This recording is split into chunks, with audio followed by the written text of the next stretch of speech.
mabilis yung pagpapahatid natin ng tulong sa mga lugar na naapektuhan, especially that all assets and resources of the national government will be mobilized. So, ibig sabihin lang po niyan, magtutulong-tulong ang bawat ahensya ng pamahalaan para matiyak na makarating yung pong kinakailangang tulong doon sa mga lugar na naapektuhan ng Bagyong Tino at yung posible pang maapektuhan nito ng Bagyong Uwan. Isa pa dyan, Alan, of course, yung karagdagang pondo for the DSWD.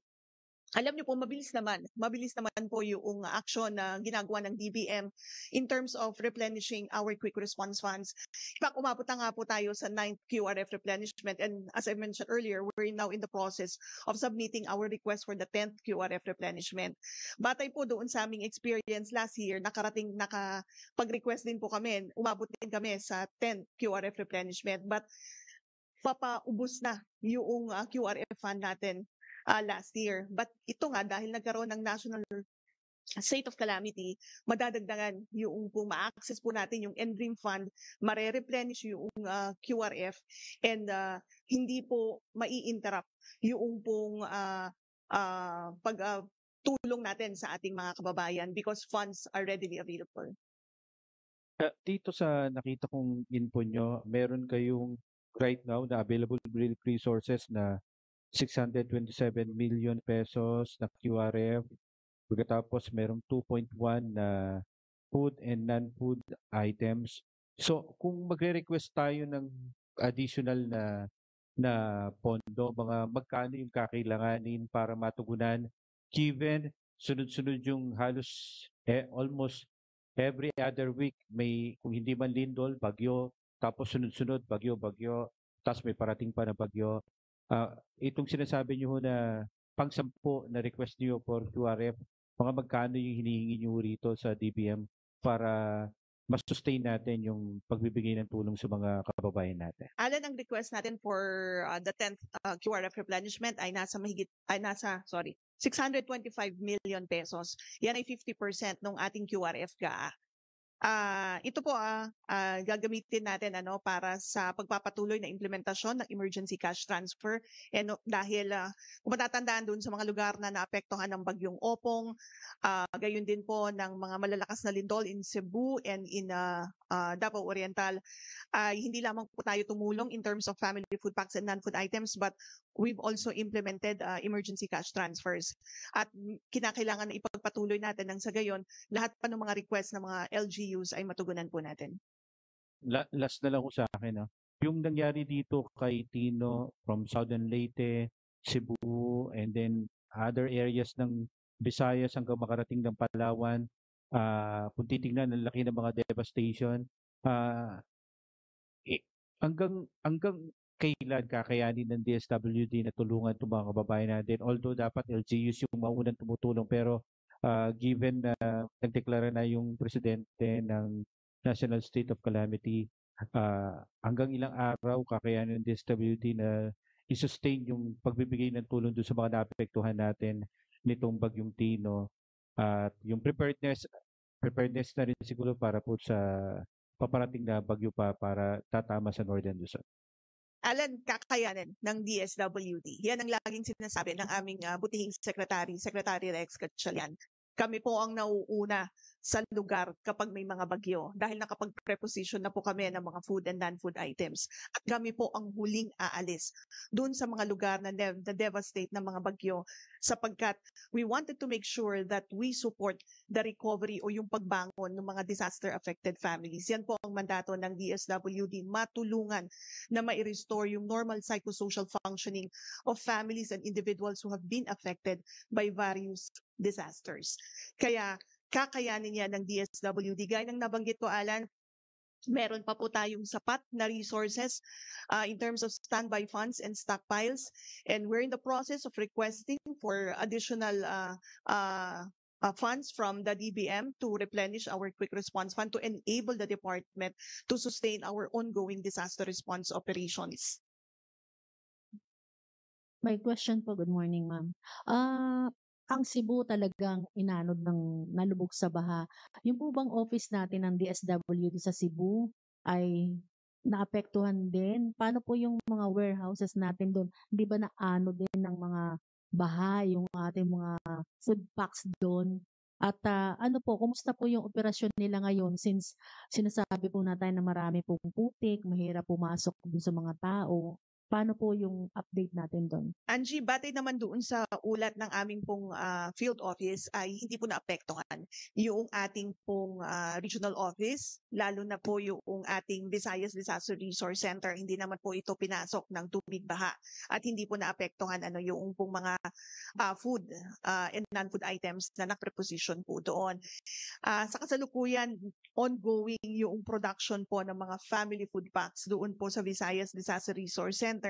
At sa katunayan, meron nga po tayong mga volunteers ngayon na tumutulong sa pag-repack ng mga family food packs. I was informed, in fact, nabanggit rin to ni Yusek Dayan doon sa briefing with the President kanina na meron din po mga reservists ngayon doon sa Visayas Disaster Resource Center na tumutulong sa pagre-repack ng mga family food packs. So, to answer your question, Angie, ongoing yung ating operations. Normal po ang operations natin sa mga lugar na iyon, sa ating mga pasilidad, I mean to say. And of course, hindi naman po na-interrupt yung ating pong pagpapahatid ng kaukulang tulong dun sa mga lugar na naapektuhan. While of course there are some challenges, gaya nga ng nabanggit ko, there are roads that are impossible. Some areas ay nahirapan pa po tayo na makipag-communicate. But we've already reached out to the local government units, and once na okay na po yung mga daan, tiyak tayo na makakarating doon yung mga tulong po natin. Puwede po bang paki-mention ano yung lugar na nahirapan tayo na pumasok dun sa mga affected ni Tino? Angie, batay doon sa aming ulat as of 6 a.m. this morning, doon sa City of Talisay, ongoing pa yung data gathering natin doon sapagkat medyo challenge pa tayo in terms of teleco. And of course, yung pag lumakad o dumaan doon po sa mga roads. Yung telcos kasi naka-rely yan sa kuryente. So kung walang kuryente, walang telcos. Yun yung challenge dun sa Talisay.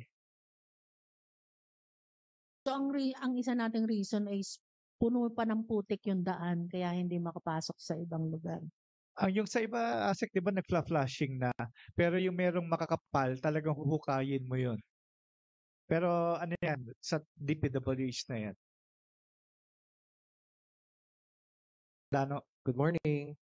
Ma'am, curious lang ako kasi 'di ba yung sa Cebu, kakalindol lang. Although I understand this is like the nasa northern part, no? So kumusta sila? Batay doon sa, actually, tinanong natin yan sa field office immediately after the onslaught of Typhoon Tino, and batay naman doon sa report ay hindi naman daw po naapektuhan. In fact, yung mga nakatira doon sa Bayanihan Village ay hindi naman po nasira yung kanilang mga tents, pati yung mga smart houses na kung saan doon po sila nanunuluyan. Bago pa nga tumama si Bagyong Tino, marami po ang nag-reinforce ng kanila pong mga tents. Meron din yung mga tiniklop, nakitira muna doon sa mga smart houses. And maayos naman po yung pong mga sitwasyon nila doon. Patuloy natin silang ina-assist, and hindi naman po umalis doon yung ating mga camp managers, mga members of our quick response teams na tumutulong doon sa mga local camp managers natin. Mabuti yun, Asik, na spare, no? Yun nga lang, ang nakakalungkot, tinamaan naman yung southern part. Na ito rin yung tinamaan ng Typhoon Odette noong December 2021. Tama. Dumapa din yung areas na yun. Pero ma'am, sorry. Ano lang. Segunda ko lang. So technically okay sila, no? Pero how were they nung mismong dumaan yung bagyo? Ano yung naging epekto ng bagyo dun sa tents and smart houses? Although syempre ipso facto hindi naman structurally damaged, pero ano yung pinagdaanan nila nung what did they go through nung time na yun? Like did they experience din yung malakas na hangin, yung nabaha din ba sila for a time? Yun nga lang hindi not as affected as the other areas of Cebu. Ano yung info? The information that we got was that of course inulan, meron ding hangin, malakas din yung hangin, but hindi naman po tama yung nabanggit mo, hindi naman na-damage yung mga houses, yung mga tents. Kasi sabi ko nga kanina, before Typhoon Tino hit, meron sa kanila nag-reinforce na nung mga kanilang mga structures, meron umalis muna, tiniklop yung kanilang mga tents doon. Again, as part of the preventive measures undertaken by the local government unit. Next. Yeah. Ano nga name mo? Earl po, Earl IBC 13. From Earl IBC 13 po. IBC. Yes. Good morning po. Ma'am, may mga namatayan, unfortunately, doon sa mga probinsya. And as I understand, meron ding mga in-offer ang DSWD for them. Nakausap niyo na po ba yung mga kaanak nito? Oo, na kung ano yung kinakailangan nila? And with that, ano rin yung mapapangako siguro ng ahensya para sa assistance with them? Paano sila makaka-recover? Yes, naka-ready ang Department of Social Welfare and Development to provide burial assistance doon sa mga pamilya na may mga miyembro na pumusay bunsod nga po ng epekto ni Bagyong Tino.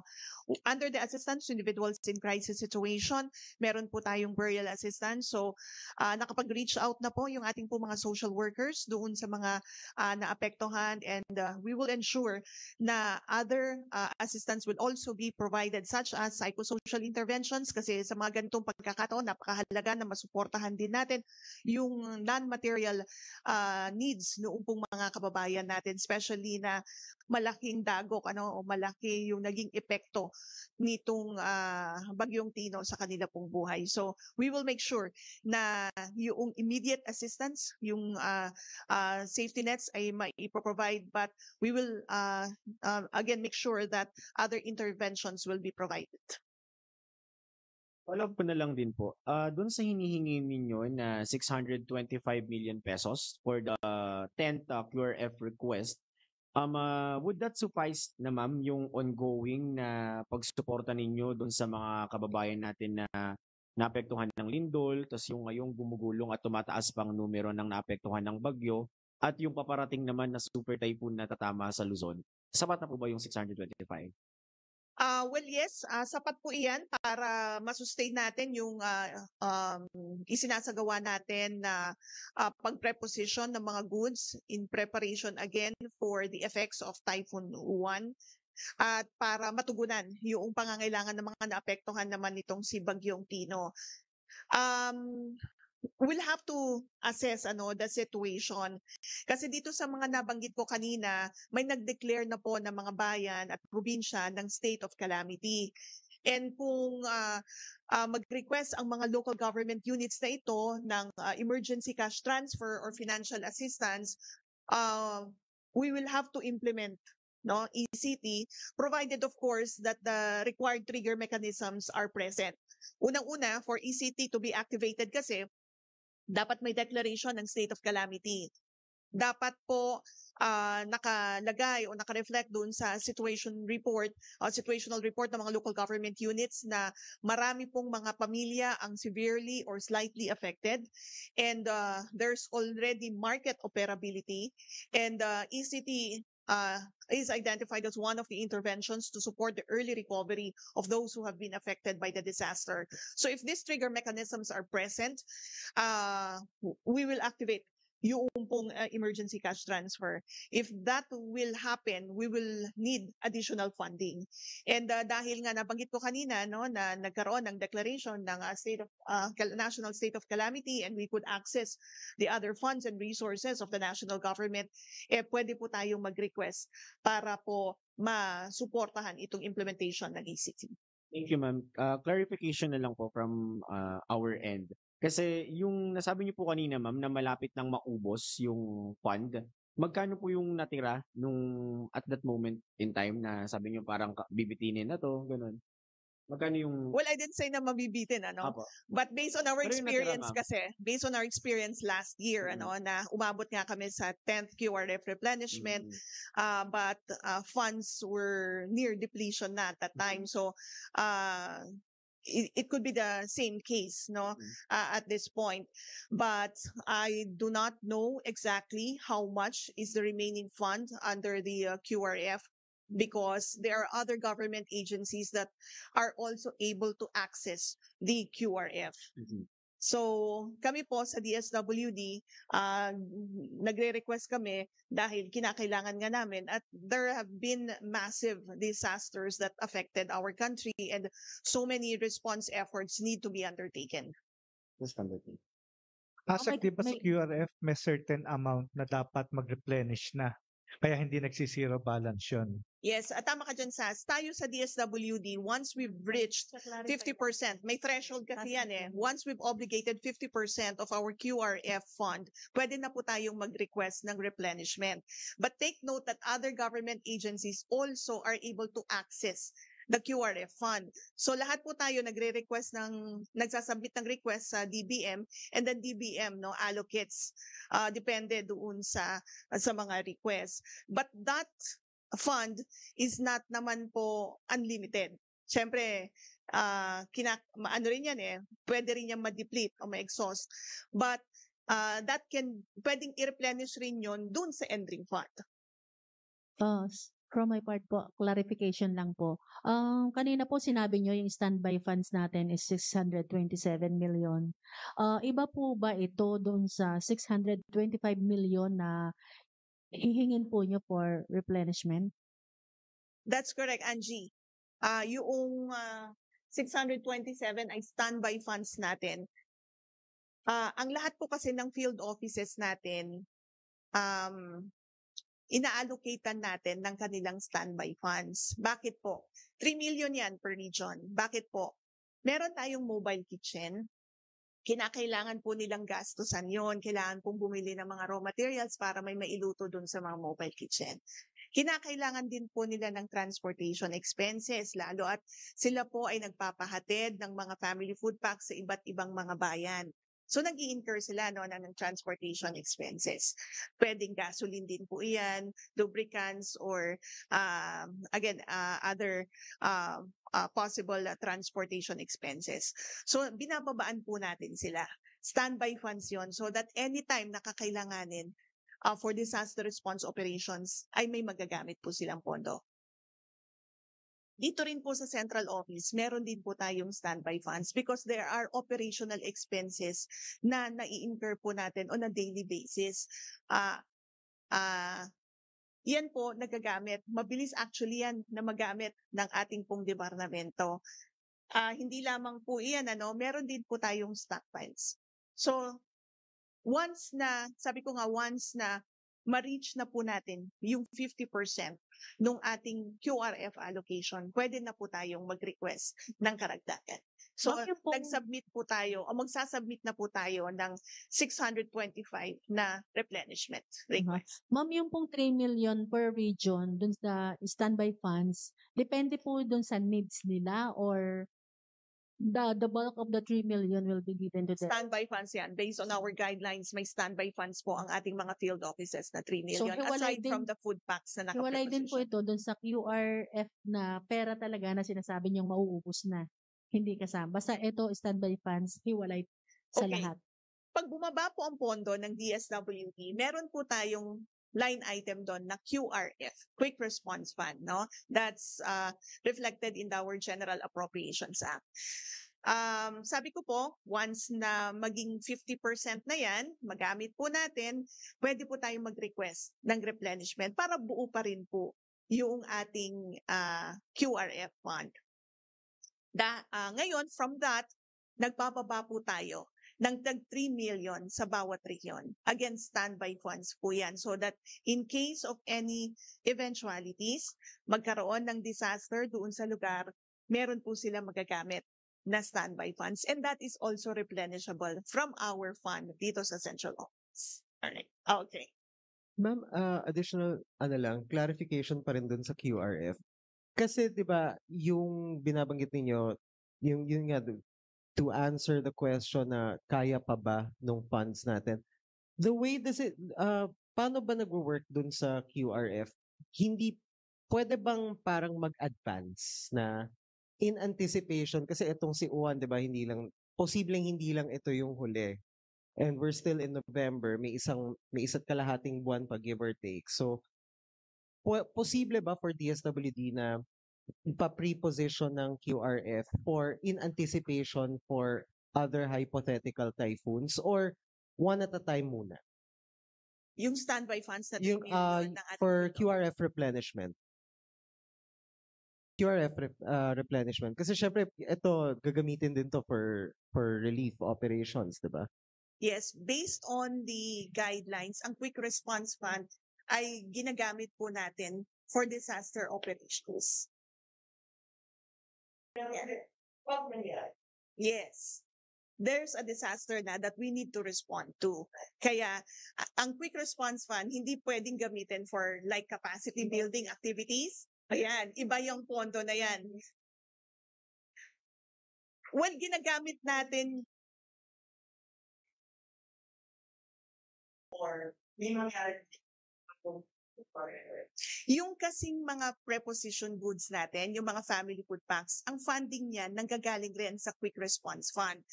So, nakakapag-procure tayo ng mga raw materials, napapack natin yung mga family food packs because that's for our disaster response operations. Ngayon, na-preposition po natin, nadadala natin doon sa mga iba't ibang lugar na posibleng maapektuhan ng mga kalamidad. The reason, So in a way, that is anticipating the effect of a disaster. The reason I'm asking is kasi yung binanggit ninyo kanina na kaya isa sa mga effect nung pag-declare ng national calamity is mas mabilis or kumbaga tumaas yung capacity ng na pwedeng i-requisition na replenishment sa QRF.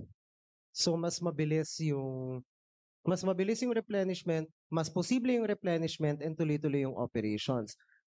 For this one, pero paano dun sa ibang mga, kasi 'di ba yung state of calamity, 'di ba, parang meron namang hindi forever yan 'di ba? So pwede bang gamitin, a hypothetical question, policy question, pwede bang i-take advantage tong time na to to requisition for more funds for the QRF in anticipation sa mga bagyong darating posible ng December, or hindi pwede yon, kailangan hintayin muna na magkaroon ng disaster Okay. bago Let mag-requisition? me clarify muna. Yung declaration of a national calamity, sabi ko, will hasten yung rescue, recovery, relief, and rehabilitation efforts because magagamit nga po natin yung iba't ibang mga resources of the national government. And in addition to that, pati yung mga international humanitarian assistance could also come in. Again, with the intent of speeding up, hastening disaster relief and rehabilitation efforts. So just to clarify, kaya nga sabi ko kanina, yung magagamit natin yung karagdagang pondo will actually hasten yung relief efforts po ng DSWD. So kung kakailanganin ng karagdagang mga food packs, hindi mai-interrupt yung pong ginagawa natin na disaster response operations because we are able to access the fund and we are able to use it for our operations. Asek, tanong ko lang, ito bang 627 na standby fund nyo ay hiwalay pa dun sa QRF ninyo ngayon? At yung right now, magkano ang QRF ninyo? I'll have to check, pero most of this ay galing sa ating QRF. So itong 627, most of that ay galing po sa ating QRF funds. Galing sa QRF. Kasi nabanggit nyo kanina, the moment na umabot tayo sa 50%, nagre-request na kayo sa DBM ng pondo. At yung kanina nga ni-request nyo ay 625 million pesos. So ibig sabihin ba, yung QRF ninyo sa DSWD nasa 1.2 billion because nag-request na kayo ng 50% para sa DBM ng additional na fund dahil umabot na kayo dun sa 50%. That's pondo. correct, Alan. Yung pong QRF na allocation po natin as reflected in the General Appropriations Act ay nasa 1.25 billion pesos. Asek, para lang So sa ngayon, nasa 600 na lang. Iwalay pa to dito sa 627. Actually, yan yun eh. Yan na rin Yan to. yun, Alan. Okay. Asek, clarify na rin natin. Yung ECT nanggagaling din sa QRF. Tama, because ECT is a disaster relief intervention.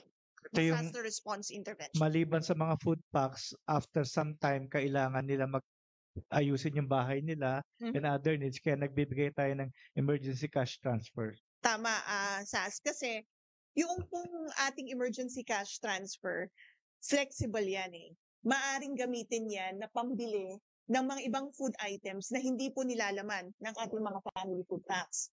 Maaari rin nilang gamitin yan na, na pang-repair ng mga nasira nila ng mga tahanan. Maaari rin naman nilang gamitin yan para sa pangangailangan ng gamot or other needs of the family members. Very flexible yan. Actually, it empowers yung pong mga disaster-affected families because it allows them to decide where to use this money and which needs will be prioritized. Kaya nga mahalaga, Sas, yung nabanggit ko kanina that it should be reflected in the situational report of the local government units that there's already open markets. Kasi saan mo naman gagamitin? Pera, no? Pera Kung kung hindi pa naman po bukas Yes, ang mga tama. local markets. So that's one of the trigger mechanisms. Tapos yung computation ng ECT, 75% of the regional wage, tama ba? Tama. It's 75% of the regional minimum wage multiplied with the number of days na kakailanganin ng tulong. Subject, of course, to the availability. Kaya laging may butal. Hindi eksaktong 10,000, hindi eksaktong 5,000. Tama, kasi sa tinatanong ng mga iba, Bakit sa may mga beneficiaries butal? natin, ng mga identified disaster-affected families na bakit daw merong butal. But ina-explain nga po natin that it's 75% po kasi of the regional minimum wage rate.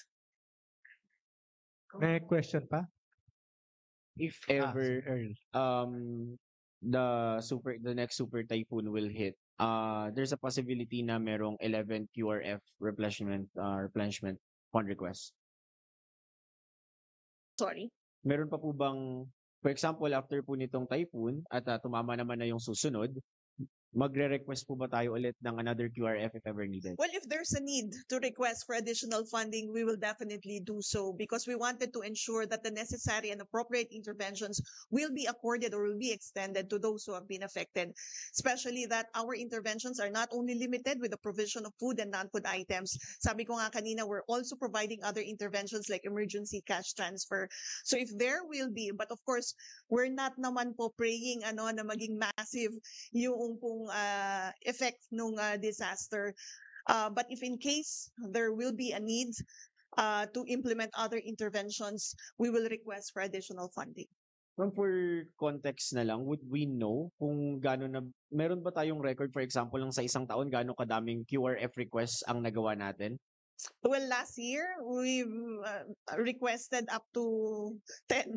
Up to 10. Yes. So, possible na this year, ito yung isa sa taon na may pinakamarami tayong QRF. Hindi naman po natin hinihingi, kasi ibig pong sabihin yun, marami talaga ang mga naapektuhan ng mga disasters. But again, in case there is a need, we will make another request. Asek, sa history ng, matagal ka na rito sa DSWD. Sa history ng DSWD, ano yung pinakamaraming QRF? Last year, 10. 10. So hindi pa umabot ng 11, 12. Hindi pa po umabot.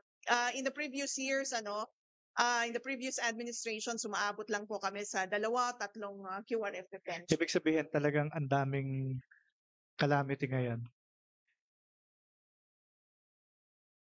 Yung isasubmit namin this week, pang-10 na po. And that's enough to cover itong uwan. Tama ba? Well, Depende. sabi ko nga, again, depende doon sa magiging epekto ng bagyong uwan. So baka ma-break yung 10. Sabi ko nga, hindi naman natin hinihingi. Kasi ayaw naman po natin na marami talaga mga kababayan natin ang naapektuhan. But if there is really a need, I think it's our responsibility and our moral obligation to assist them. So kung kaya kinakailangan maghingi pa po tayo ng karagdagang pondo. Kim? Asek, good morning. So, ma'am, bukod dito sa food packs natin, well given, ito yung binibigay natin. And other interventions, sabi niyo po kanina, meron din tayong binibigay. Pero yung cash assistance ba, meron tayong ibinibigay dun sa specific family na talagang affected ng Typhoon na Tino at magkano yung ibinibigay po natin na cash assistance, ma'am? Yung amount, ma'am. Yeah, yun yung nabanggit ko kanina, Kim, na emergency cash transfer na ang computation niyan ay 75% of the regional minimum wage rate multiplied by the number of days that is needed to support the recovery of those who have been affected by the disaster, subject of course to the availability of funds. Isa po yan doon sa yan nabanggit ko, narinig ko, Angie, maximum of 90 days yan. Up to a maximum of 90 days. Sample computations, ma'am. Baka meron po kayong maibigay sa amin na yung amount talaga direct at 10,000 per family ba, per individuals? Di ba, Asek, ang ano dyan, partially damaged 5,000 plus, yung totally damaged 10,000 plus, tama ba? May naging changes kasi doon sa ating guidelines, hindi na lang partially or totally damaged yung ating eligibility criteria. Kinakailangan severely. Sa binago na. Oh, yeah, Severely or affected. slightly affected. Kasi nakita natin, based on the implementation of the ECT, nakita natin na hindi lamang po yun dapat ang maging batayan. Kasi marami rin naman pong affected na hindi nasira yung kanila pong mga bahay, but nasira yung kanilang livelihood. No? Kaya kinakailangan na i-assist din natin sila. But doon sa tanong kanina, kung meron akong sample computation, ibigay ko po, ipinapahanap ko lang. Lahat ng computation may brutal. Walang eksakto ka, ma'am. Yes, ang natatandaan ko, 10,123 Tondo fire. Yan. Kim ha, 10,123 ang isa sa mga natatandaan ko na amount na binigay po natin. Doon naman sa naapektuhan ng sunog sa Tondo. NCR kasi yan, mataas ang wage rate dito. At sino po, ma'am, ang namimigay nito? DSWD or the LGU na nakakasakop doon sa affected areas o doon sa affected community, ma'am? It's the DSWD, Kim. But of course, we work with the local government units because it's the LGU which identifies kung sino yung mga severely and slightly affected families. But that's the list is being vetted still by the field office. Last na yan, ha? Sinabi nga po natin na hindi naman talaga natin hinihingi kasi ayaw naman talaga natin ng kahit anong kalamidad. But given that we're on the 10th QRF request and possibly malakas yung bagyo na tatama at hindi yun yung huling papasok sa bansa ngayong taon, would DSWD say then on their behalf na ito yung isa sa mga taon na pinakamarami talagang sunod-sunod na disaster yung nirespondehan natin compared to other previous years and even just last year po, ma'am? Alam mo, Earl, taon-taon magkakaiba yung sitwasyon. Yung bilang ng typhoons magkakaiba kada taon. This year was different because there were 2 strong earthquakes that hit our country, in particular Cebu and Davao Oriental. So I really couldn't compare one year with another because some disasters cannot be predicted, such as earthquakes. But on the part of the DSWD, we just wanted to be ready always because we know that the Philippines sits in the Pacific Ring of Fire and that we're highly vulnerable to various hazards and disasters. And there are a lot of poor and vulnerable and marginalized populations in the country. Kasi baka sabihin, maraming naapektuhan, but why is DSWD so focused on the poor, the vulnerable, and the marginalized? Because in disasters, all are affected. But the poor, the vulnerable, and the marginalized are disproportionately affected. Sila po yung mas naapektuhan. Sila po yung walang mga resources to enable them to recover quickly or promptly from any disasters. Kaya sila po agad yung tinututukan natin. But then, sabi ko nga, nakahanda po tayo. Laging sinasabi ni Secretary Rex Gatchalian na we should always be ready. It's okay to err as long as we err on the side of caution. Kesa magulat po tayo na hindi po tayo nakahanda. Jopel.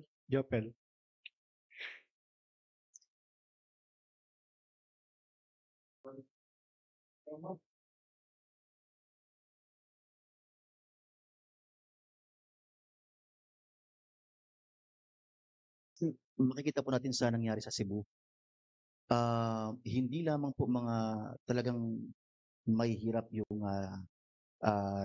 tinamaan ng dilubyo, yung naapektuhan. Yung iba, wash out, pati yung pati yung bahay nila, yung mga sasakyan nila nadamay. Doon sa mga class A or nasa middle income earners, sa mga middle class, may support rin ba tayong binibigay para sa kanila? Again, it's upon the assessment of the local government units.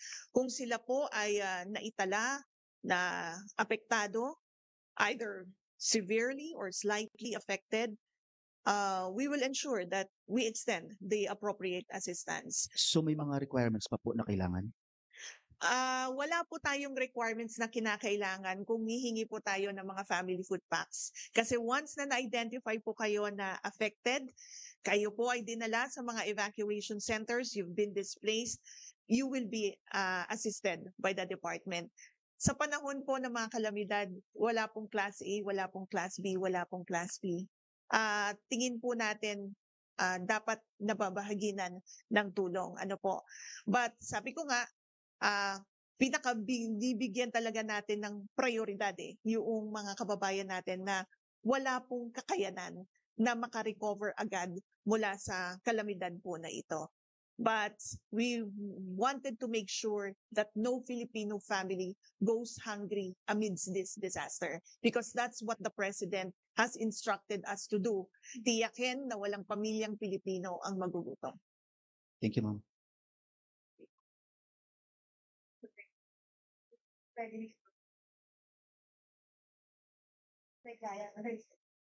Well, alam niyo po yung assistance to individuals in crisis situation, wala naman po iyang pinipili. Basta na-assess ng social workers natin na in crisis at nangangailangan ng tulong, babahaginan po natin ng kaukulang intervention. Dito po kasi sa assistance to individuals in crisis situation, even if you have the means, even if you have savings, but once the social worker assesses you as in need, in crisis, wala ka ng support services, wala kang external resources, pero napakalaki ng kakailanganin mong requirement o financial requirement to address your needs, maaari ka pong matulungan ng DSWD. Kasi again, based on the assessment of the social worker, you are in crisis. Last question. Alan. Mabilis ba yung relief or on regular days na nag-request kayo gaano kami kayo kung natin case of calamity, mas mabilis kaya? Alam mo, Alan, gaya ng lagi kong sinasabi, we're very grateful to the Department of Budget and Management because all of our requests for QRF replenishment were favorably acted upon. At hindi lamang po favorably acted upon na mabilis po nilang tinugunan. Walang isang linggo ay agad na ibinaba na po yung aming request for QRF replenishment. So ngayon natin ang case of calamity, parang ganun. That's always possible. We're very hopeful, no, Alan, na lahat ng mga posibilidad ay mangyayari para hindi po ma-interrupt yung ating isinasagawa ng humanitarian activities and disaster response efforts. Pero kasi may instruction din talaga si President Marcos, di ba? Kapag ka DSWD may sakuna, i-release agad yan kasi yung policy niya na dapat walang maiiwan. Tama, Sas. Kasi nga sabi ni Presidente, dapat agad po nating matugunan yung needs ng mga disaster-affected populations. So kung wala na question, Asek, final words? Maraming salamat Bago po. siya pumunta ng Cebu. Maraming salamat po sa pagkakataon again na meron po tayo para makapagpahatid tayo ng ulat sa ating pong mga kababayan.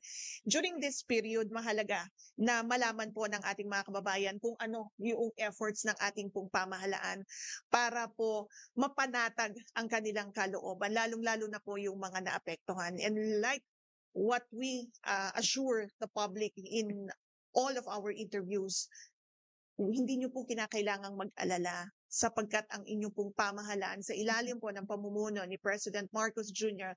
at ng aming pong butihing Secretary Rex Gatchalian, kami po ay nakahanda na tumulong sa inyo. Gaya ng nabanggit ko, kami po ang unang nandyan sa mga lugar na naapektuhan dahil may mga goods na po kami na naka-preposition.